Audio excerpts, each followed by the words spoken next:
You see Ben Affleck right there, pursuing an off-screen passion, ending the violence, bringing real development to the long-suffering people of the eastern Congo in Africa. That war flared again this week, with rebels taking over much of the country. And Ben Affleck is here with us today, along with Democratic Congressman Adam Smith of Washington, ranking member of the House Armed Services Committee. And Ben, thanks for coming in. You've been working in the eastern Congo for many, many years. And one of the things we saw this week was rebels sort of marching through the country. What are you hearing from your people on the ground? Well, I mean, one of the things we're hearing from our people there is that the schools that we fund, people are hiding out in. The hospitals are completely overwhelmed. They're offering free care for war victims. A shell just hit a camp and paralyzed a 5-year-old boy from the neck down. So you're hearing all kinds of brutal, terrible stuff that you hear about. And this war has already taken millions, the lives of millions over Indeed. So this great war since '96 and then '98, conservative estimates are that 3 million people have died, which is a hard number to imagine. I mean, you can imagine if this was happening in Western Europe, it would be, you know, a galactic event that people would be paying a lot of attention to. But it's in Central East Africa, where it's hard to get to. I think where people feel it's somewhat removed from our life. And our Earlier this week, you sent out a tweet urging the U.S. to insist on a ceasefire. What more can the U.S. do right now that we're not doing? There's a huge amount that the U.S. can do, frankly. I mean, we have a lot of levers there. We can engage in the kind of high-level shuttle diplomacy that you saw be so effective in Gaza. Ambassador Rice, our representative to the United Nations, manages a 17,000 peacekeeper agency called MONUSCO, which we're on the hook for $400 million of their $1 billion plus. We can engage in Kagame and Museveni and Kabila in a high enough level way that they really pay attention. Congressman, why isn't that happening? Well, we have a lot of influence in the region. I just want to emphasize that we are in a position to make a difference there. We have built relationships with Uganda, Rwanda, Ethiopia, Kenya, a lot of it around Somalia, Al-Shabaab, Lord's Resistance Army coming out of Uganda. We have influence in the region with key players. We need to get there in that type of high-level capacity.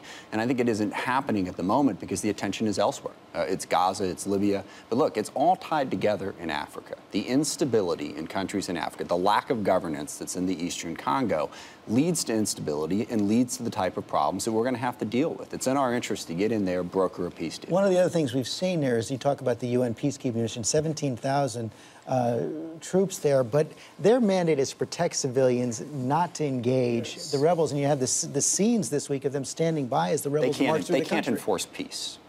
Yeah, they opted to sidestep this conflict. They're quite controversial there. In fact, they're quite unpopular in Congo, largely they're because accused they're of abuse. as impotent, and there are some issues of abuse. But I think with the United States, you know, when we had issues that were important to us, we sent John Kerry to Sudan. We sent Bill Richardson. We sent, I think it was North Korea, General Powell, folks like that. That's a level of engagement that I think we need to step up to. This, what we're seeing here, this rebel group taking a city of 1 million people, carving this area into fiefdoms, kind of imposing terror there, precipitated in the past exactly what we saw that cost 3 million lives in conflict-related. And we have to be engaged in a sustained way. We've actually been involved there. U.S. military trained a Congolese battalion that has proven very effective, but it was just one battalion. We need to be in there. It's all about security forces. They don't have the security forces in that region, so rebels from all manner of different places prey on the population. If we could work actively to train security forces, bring stability, the rule of law, it can make an enormous difference. It's interesting that you say that quickly. Anecdotally, we had some of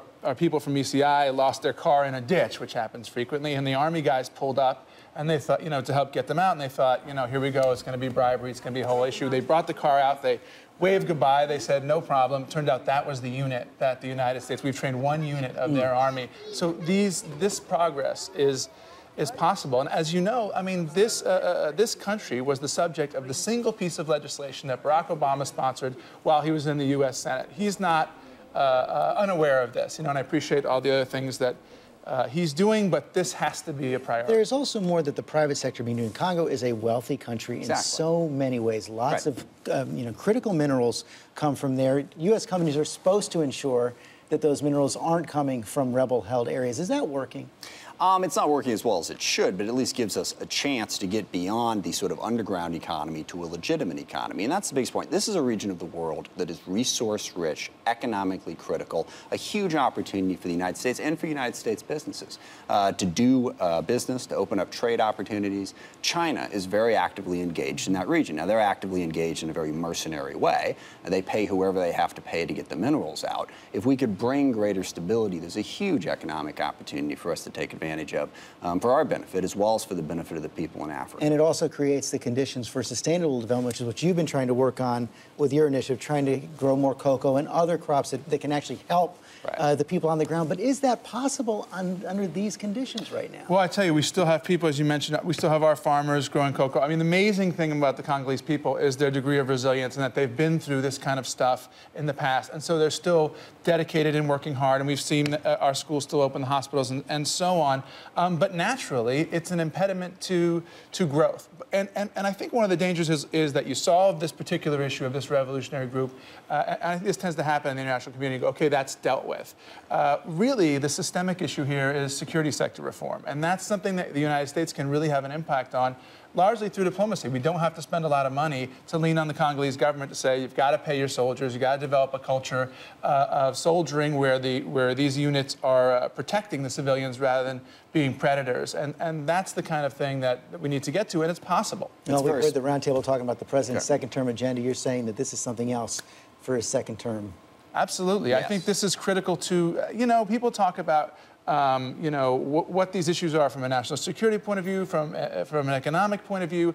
I think our actions in foreign policy, and maybe I'm naive, represent our values and represent who we are. And if any American were to go to that country and stand and see what was happening there, they would insist that we do what we could. It's a huge humanitarian crisis. Huge humanitarian crisis. That we're in a position to do something about.